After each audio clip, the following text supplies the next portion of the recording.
Welcome on in to NASCAR Coast to Coast, presented by Flow Racing here on the Motor Racing Network. My name is Chris Wilner. Kyle Rickey out at Stafford Motor Speedway, where it's apparently like torrential downpouring and possibly tornadoes going on, so hopefully you're okay. But a big week, Kyle. I'm not one to, brag or say anything, but I'm getting married this weekend, so it's an extra special edition of Coast to Coast. Enough about that, though. My fiance Maggie will probably be embarrassed if I keep talking about it. But anyways, a special weekend. It was a great weekend of racing. What about you from up there in Stafford, Kyle? I mean, hopefully everything's okay as far as the weather, but what'd you think of this past weekend in short track racing? Yeah, there was a lot to talk about. No doubt about that. Literally from coast to coast with the ARCA West Series in action. We kicked off the weekend at Watkins Glen with a great race on Friday with the ARCA Menard Series. They had a doubleheader weekend going dirt racing on Sunday as well. The modifieds had a whole lot to talk about on Thursday night. Yep. No, it was Thursday. They got rained out. Wednesday. That's right. So it was a midweek show and a lot of contact, a lot of storylines coming out of that event. Championships on the line. You can tell we're getting closer and closer to the end of these seasons. I know. I can't believe it. Just feels like yesterday we were talking about the, Five Flags kind of kicking off the season, and all of a sudden, here we are. Talking about championships, crazy stuff. We got DJ Shaw on the show coming up in segment number 2. The recent winner at Oxford Plains, kind of in the run-up to this big weekend, Oxford 250 event, trying to do what Cassius Clark did last year, win the 150 the week before, and then go on and win the big 250. So we'll talk to him about his preparations and his season, a part of the past series, the 5-time series champion. But as first, we always talk about our coast-to-coast top 7 winners of the week. And Kyle, I will let you go first this week. Who is your number 1 winner of the weekend? Yeah, we talked about the ARCA Menard Series kicking things off at Watkins Glen International in New York. And much like Sunday's race with the Cup cars, it was a wild finish. Sammy Smith dominated much of the event, came together with Taylor Gray on a final restart, and scooting around them both, Brandon Jones to pick up the win. I feel like whenever Brandon is in an ARCA Menard Series race, he is at the front, usually in victory lane, and That was the case on Friday afternoon.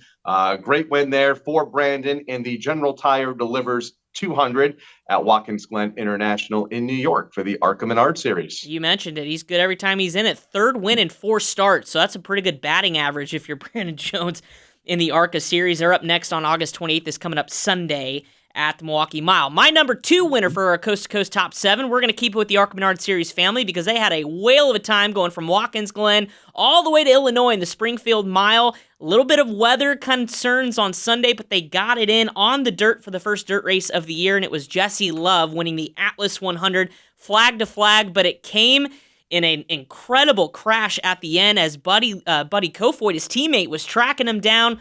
Obviously, we know the talents Buddy has on the dirt, but a lap car hit the wall in front of them, and Buddy had nowhere to go, went right up into him, flipped the lap car of, I think it was Bryce Hagberg who was the lap car there, and Hagberg was upside down. Kofoid took a minute to get out of the race car, and the race was cut short due to time restraints, so Jesse Love wins.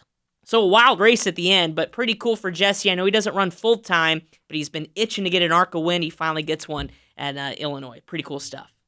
Massive crash. Glad everybody was okay there. It was one of those wrecks that you didn't see it coming until it happened. And when it happened, it was big. Moving on to number 3, Tanner Reif picking up the race win at Evergreen Speedway for the ARCA Menards West Series, a milestone race for that series, being its 1,000th race, going all the way back to the old Winston West days. And the K&N East, the Winston West. It was K&N West, yes, and now it's ARCA West. It's gone under a bunch of name changes, but it's still the 1,000th race in the West Division's history. His 2nd career win, snapping Jake Drew's 3-race win streak that he was on. They are back next at the Portland International Road Course on September 3rd. Hopefully it's a little bit drier than the last time the ARCA West race there. No kidding. I bet you those drivers are kind of praying for Mother Nature to get on their side for that one.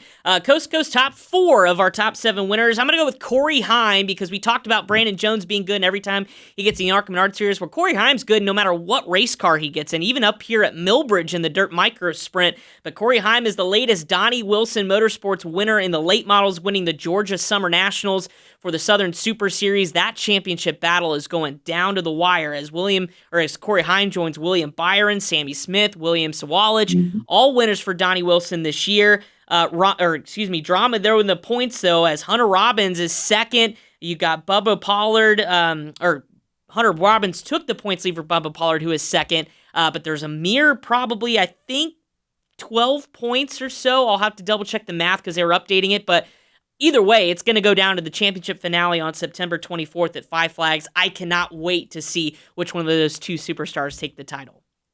Going to be fun to watch come about a month from now. Number 5, we talked about the wild race that the NASCAR Wheel and Modified Tour had at the Thompson Speedway Motorsports Park, the Phoenix Communications 150 this past Thursday.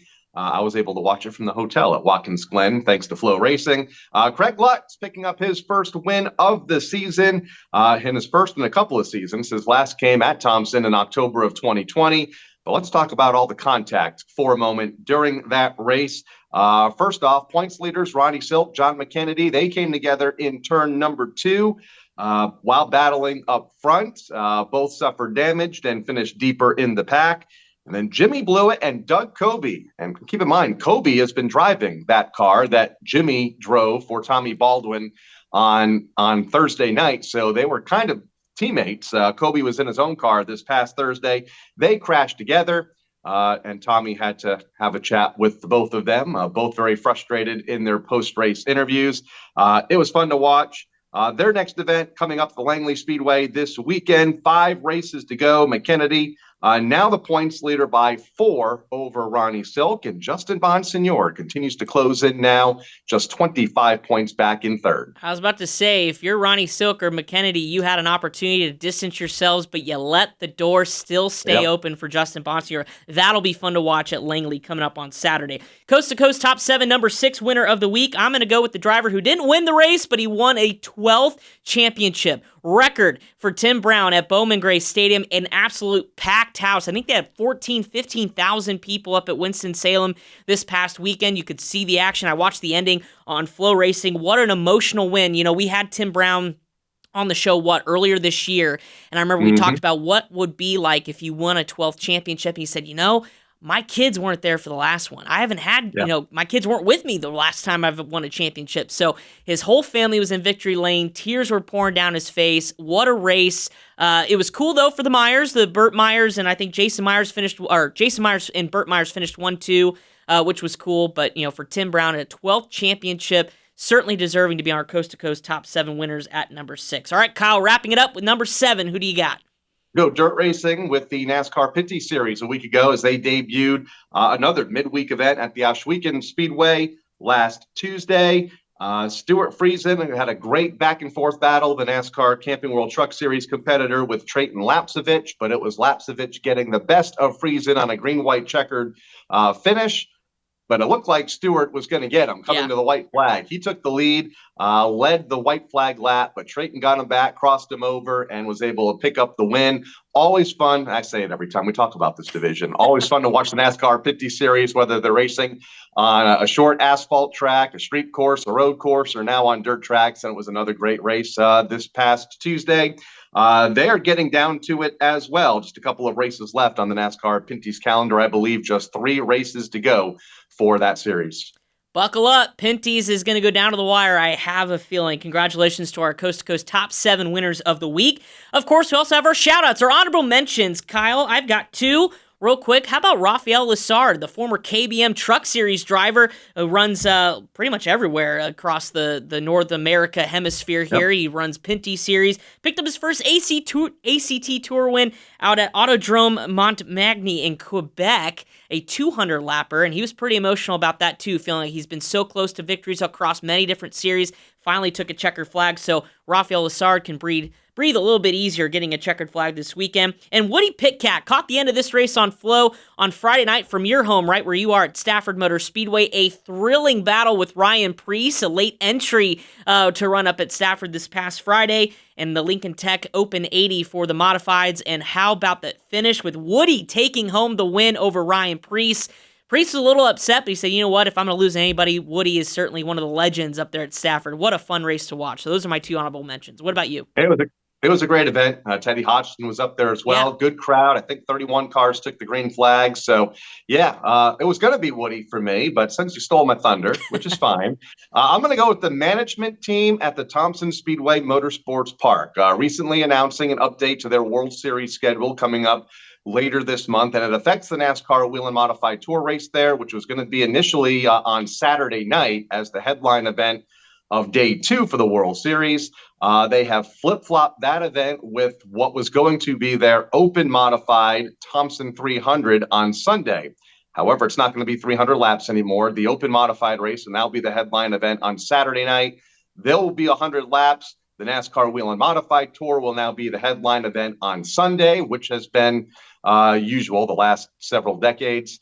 So the penultimate race of the NASCAR Wheel and Modified Tour will be on Sunday afternoon instead of Saturday night. So I think a good move there just based on the car counts and the entries and the tire shortages with 300 laps. That would have been tough to do. So great move by the management team there. And it'll be fun to see the modified tour, the NASCAR modified tour back in their regular slot on Sunday afternoon. Absolutely. Yeah. Good call by Thompson. And like you mentioned, we're still battling tire shortages and things like that. So good for the racetrack to kind of maneuver and still make an event possible. All right, Kyle, I left you before we get to DJ, who's on the line coming up next. I did leave up our go or no go topic of the week for our debate segment to you.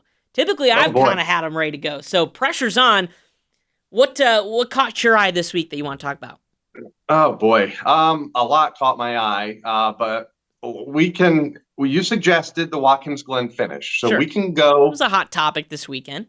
It was. I know it's not part of our NASCAR Root Short Track program, but I guess both of the drivers involved came from the program, so it qualifies, right? Sure.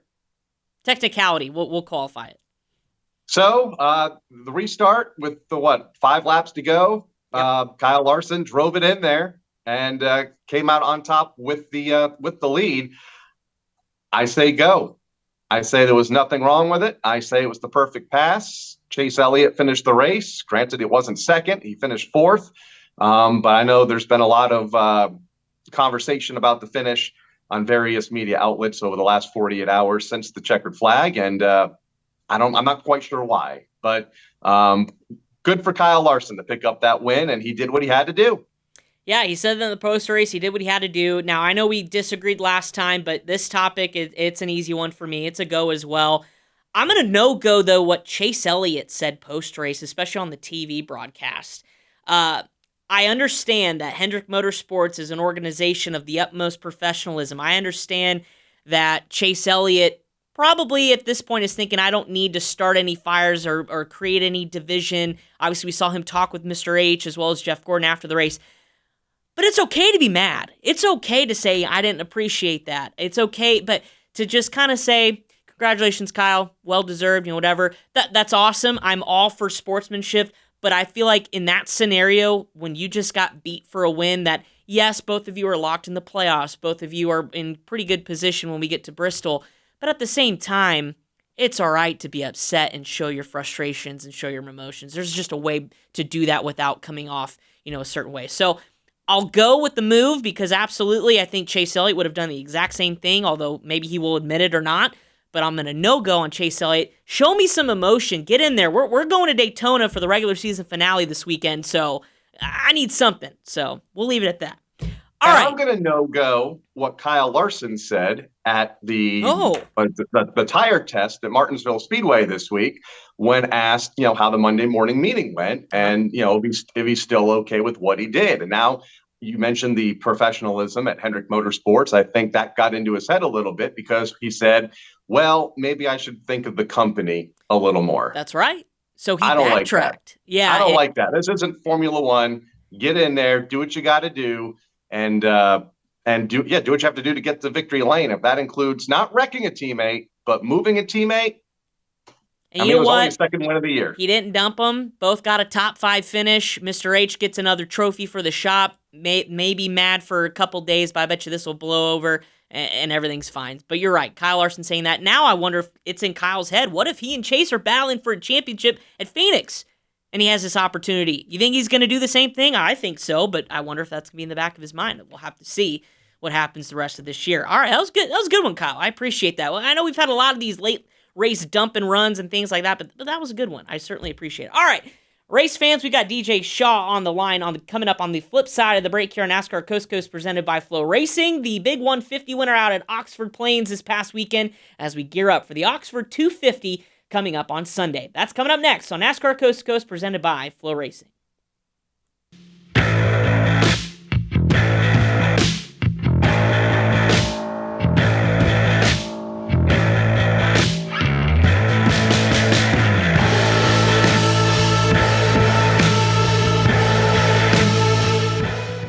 Back to NASCAR Coast to Coast presented by Flow Racing. Joining us now on Zoom, it is DJ Shaw, who's getting ready for the big Oxford 250 coming up this weekend, one of the marquee events in all of short track racing. But let's backtrack a little bit. You're coming in with a full head of steam. Not only are you a 5-time past series champion, but you won the 150 here this past weekend, the kind of final tune-up before the 250 weekend. So let's talk about that race. Fantastic battle out there at Oxford Plains, and it came down to the wire, and a little contact there at the end. So why don't you walk me through kind of how you took the checkered flag this past weekend? It didn't get going the way I wanted to at the start of the race. We kind of fell back, and it came around the second part of it, and got up there and got battling for the win. And unfortunately, a little contact was made. I wasn't really prepared for it. One of my better friends there that happened with, so that was kind of an unfortunate deal for us. And it took the wind out of my sails in the moment. But a win leading up to the 250 is definitely good for momentum, and proud of the way the car performed and the crew is working right now, and looking forward to getting to Oxford again. And you mentioned the car. I believe it's a fairly new race car, isn't it? Yeah, it was one we refurbished a little bit over the winter, and that was the second race we've gotten it back together for, and it only got 8 laps on it before I crashed it again there in the first one. So I was thinking it was a little cursed there for a minute, but it definitely made up for it in its second try. Third pass win of the year. How big, though, you kind of alluded to a little bit, is this past weekend going into such a big weekend? Obviously, from New Hampshire, you race in all sorts of parts of that region, but Oxford is a special place. So just how much momentum do you have going into this weekend?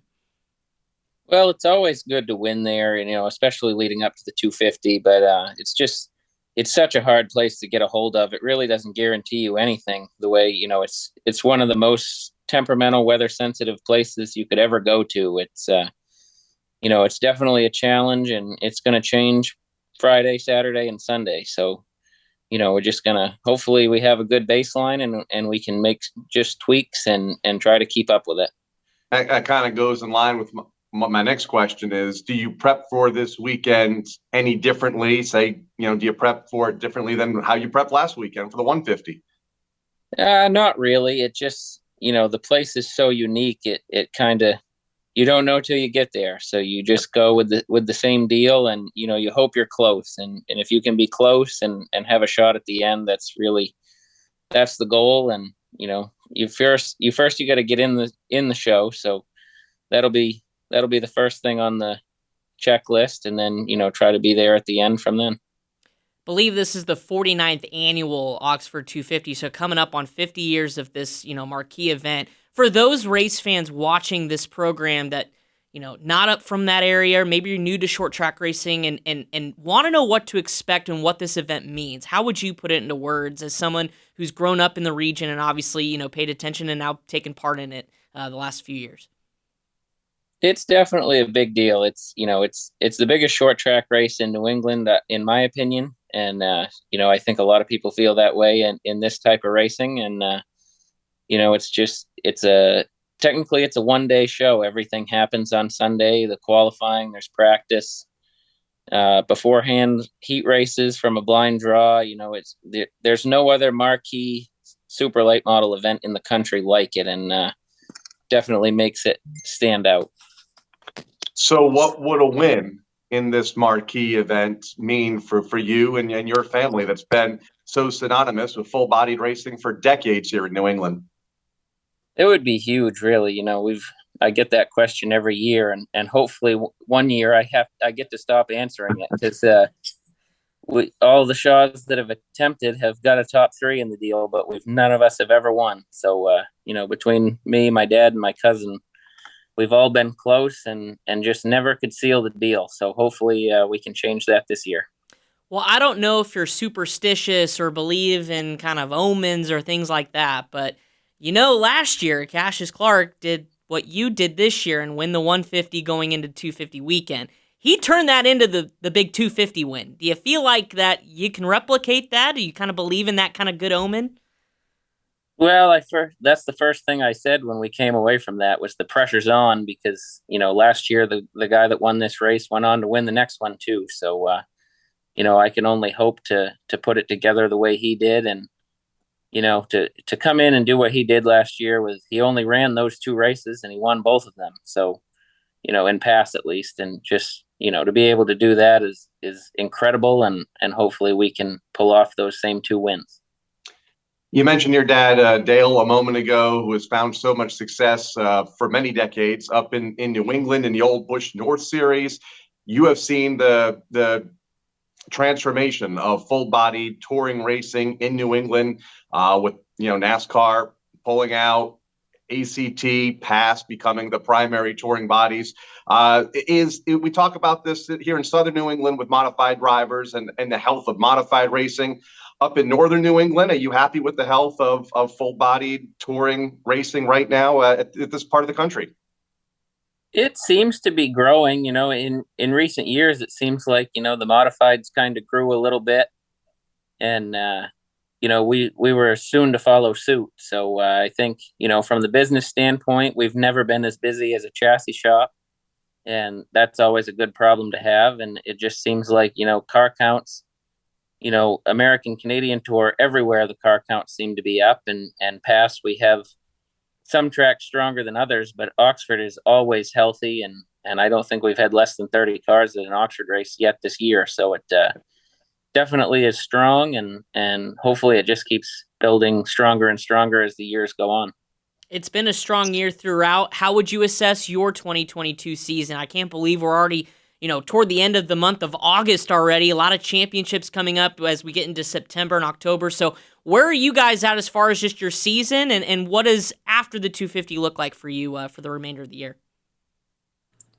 Well, I think it's been an up and down year. I've crashed uncharacteristically more than I care to admit this year. And, some of it's been wrong place, wrong time. And some of it's just been plain mistakes on my end and putting the car in places it shouldn't be. So, I want to clean that up and move on from that. But definitely, it seems like it's been feast or famine for us, and we've had quite a few wins this year in comparison to other years. And hopefully we can keep that momentum rolling and get the crashing stuff behind me and get over that hump. So we'll try to finish off the year strong on the pass and the act side and hit the rest of those races and hopefully pick up a few more checkered flags along the way. My final question for you about the race this weekend. What have you learned over the past several Oxford 250s that you can apply this weekend that might help you get that first win in that great race? Well, it's just the one thing we do inconsistently every year is the pit strategy. And every time, we think we've got the next trick, one year it works out and we get a top three out of it. And the next year it's, disaster and it doesn't go our way at all. So, we definitely need to put our thinking caps on and get that pit stop right, whether it be once or twice or, however the cautions may fall. I think, the race is make it or break it right there. And definitely just need to be on the right side of that more than anything. And my final question for you, DJ, is this race obviously home for you, closer to home, being in the northern New England area. Is there a lot of pride when we talk about these national races, now this one in your neck of the woods, that some of the local drivers or the regional drivers kind of want to stick it to the Bubba Pollards and Hunter Robbins are all coming from the South and different areas of the country? Like, do you kind of get pride in trying to outperform those guys? And how excited are you to go up against some of those big names coming to your neck of the woods? Yeah, I mean, it's always fun to go against, you want to beat the best. You never want to, you never want to say, oh, well, this guy wasn't there or that guy wasn't there. So, when Bubba comes and guys like of his notoriety, you're racing with the best of the nation and the best of your region. So, I think whoever comes out on top this weekend is truly beating, probably 5 of the 10 best super late model racers in the country right now. Awesome stuff. Well, hey, good luck. I know you got some preparations to do on the race car at the shop, and looking forward to seeing what you can do here this weekend at the Big 250. Thank you guys very much. DJ Shaw, big winner in the 150 this past weekend, trying to double it up and get an Oxford 250 win on his resume here on Sunday. Coming up next, we've got the Go With The Flow calendar, including the Oxford 250, plus a ton more racing on Flow. We'll get you caught up on that coming up next.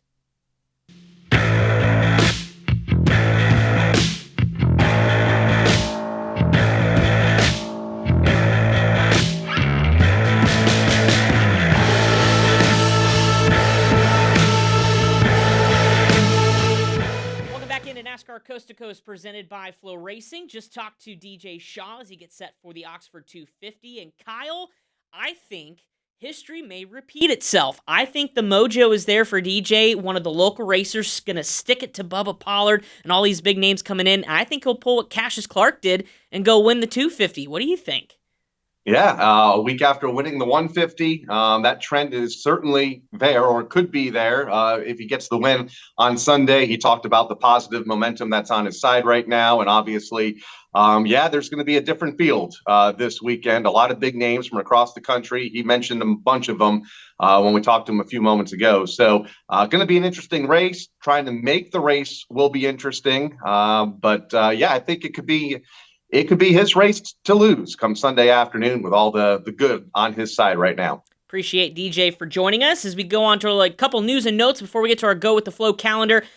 Big Appeal was won by Marc-Antoine Cameron this past weekend amidst all the crazy racing on Flow Racing. The muffler infraction that he was docked those 12 points after Edmonton, well, that's been reinstated after further technical inspection from the Pinty Series officials. It's found his appeal he was worthy of winning his appeal, so Marc-Antoine Cameron now retakes the points lead by 12, or with those 12 points after his DQ is overturned. So this certainly just spices things up with 3 races left to go. And then Kyle, big news, speaking of the Oxford 250, Derek Griffith has junked some race cars this year. Some maybe, being in the wrong place at the other time, some otherwise.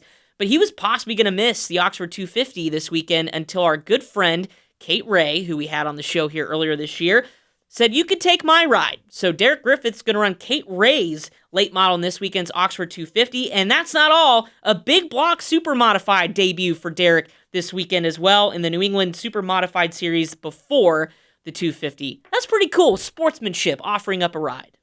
And it comes a bit of a surprise because she's also not had the easiest of years. She is, if you follow her on social media, they're putting the car back together a lot. She's had some big incidents, one at the Thompson Speedway to start the year where she crashed before qualifying even started. I believe it was in practice, missing that feature. Had some tough luck down south to start the year. I believe at Hickory, wrecked a couple of race cars. So, her team, her family team, they've been behind quite a bit. So bit of a surprise, but good for Kate. She has the car, the equipment to help a fellow competitor out. We'll see what Derek can do with it. Both those drivers are Kawicki Driver Development finalists too, so this will obviously help Derek as he chases that opportunity. All right, final segment is Go With The Flow, our race weekend calendar. Of course, we've highlighted the Oxford 250, but I'm going to start. ARCA Menard Series is having a whale of a time here in the month of August. I mean, talk about the biggest stretch run of their season. They're going to be combined with the ARCA E-Series this weekend, the Sioux Chiefs Showdown event at the Milwaukee Mile, a racetrack I'm pretty fond of over the years. A lot of open-wheel short track racing as well, but it's good to see the ARCA Menard Series at the Milwaukee Mile. Sunday, you can watch that on Flow Racing or, of course, MAV TV as well. Nick Sanchez, 11-point lead after that Michigan win, and obviously continuing that lead after Watkins Glen and the dirt track out there at Springfield. He's got that 11-point lead over Daniel Dye. Raja Cruz faded back 16 back, but Kyle, I think still anything can happen. Milwaukee, I think, is going to suit those drivers a little bit better than maybe the dirt that we saw this past weekend. Oh, absolutely. And we really haven't talked much about the East Series as well. I believe just 2 races left, including this weekend at Milwaukee. It's a Sioux Chief Showdown event as well. So big race at the Milwaukee Mile leading up to a championship race, I think, is all that's left for the East Series. Yeah. That's coming up at the couple of weeks' time at the Bristol Motor Speedway. So we're getting down to it, and there's no doubt a lot on the line, the famed Milwaukee Mile this weekend. Yeah, Sammy Smith leading that championship charge, trying to go Yep. back to back. He'll be in action as well as all the ARCA Menard Series regulars and East regulars on Sunday. NASCAR Wheel and Modified Tour, Kyle Langley. Boy, we talked about the points. I can't even tell you who's going to win, I feel like, every week. It blows my mind how crazy this season's been. Don't count out Justin Bonsignor. 5 races left. Couple at tracks that he enjoys. The Martinsville Speedway will host the championship event for the first time in decades. A return trip to the Thompson Speedway, which you talked about a little bit ago.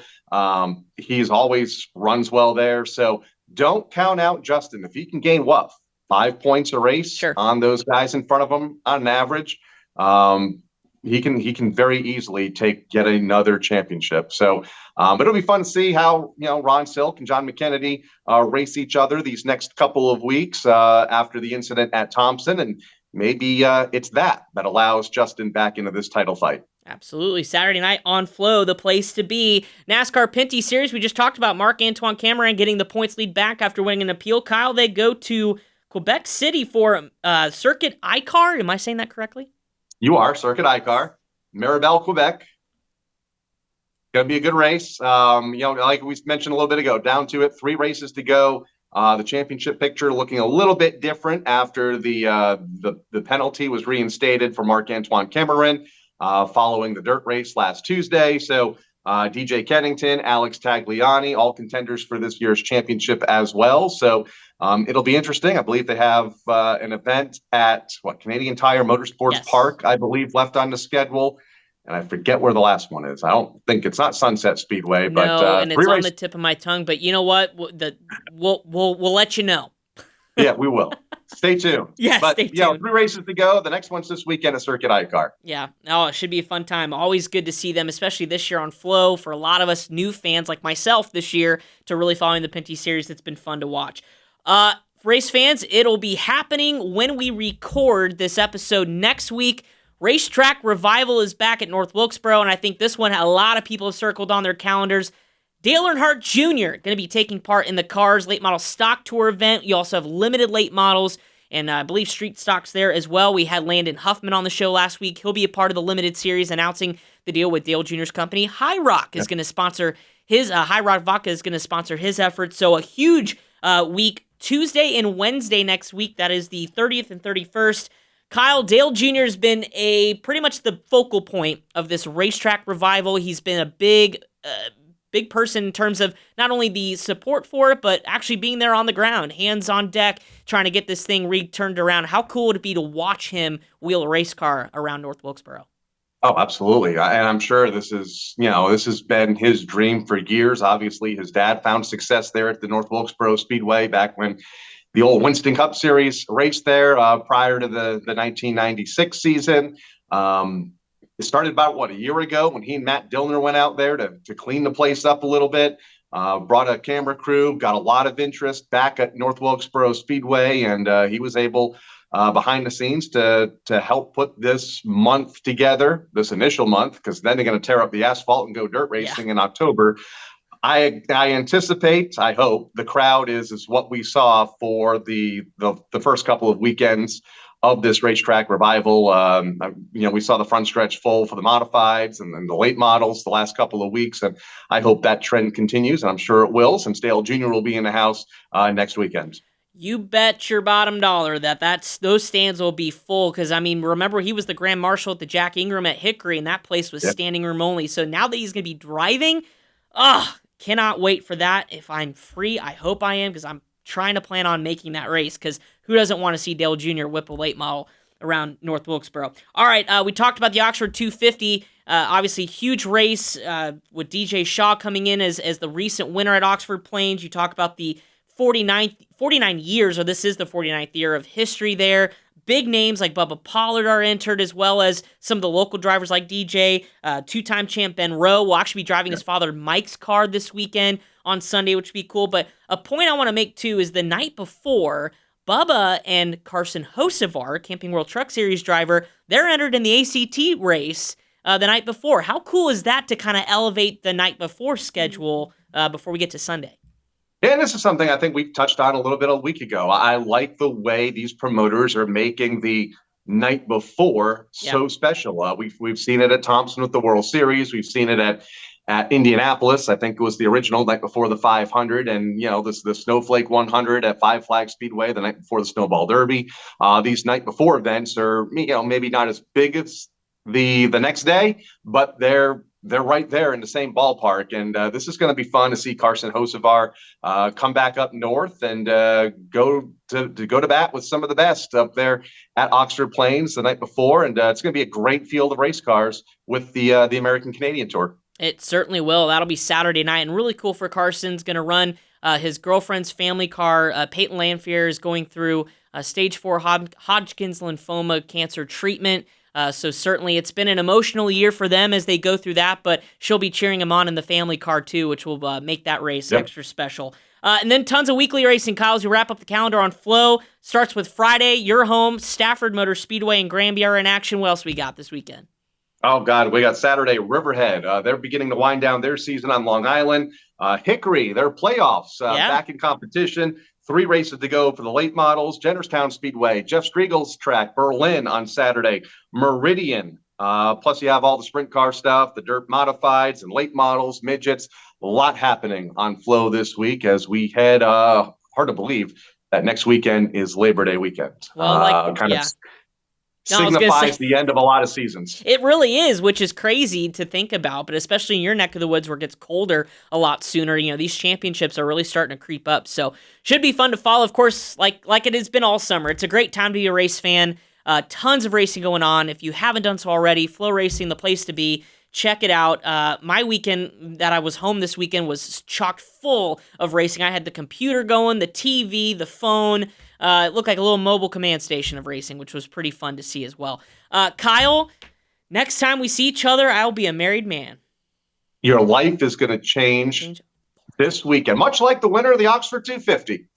Yeah, but I don't get a check like they will at the Oxford 250. I'll be wearing a ring. That's about it, and a lifetime full of memories, I guess I should say. So anyways, safe travels to you. I know you're in Daytona with the Motor Racing Network as they wrap up the regular season. That's going to be fun to watch. I will play that. I actually may have that on at the wedding reception. Shh, don't tell anyone. Oh, I'm sure that'd go over well.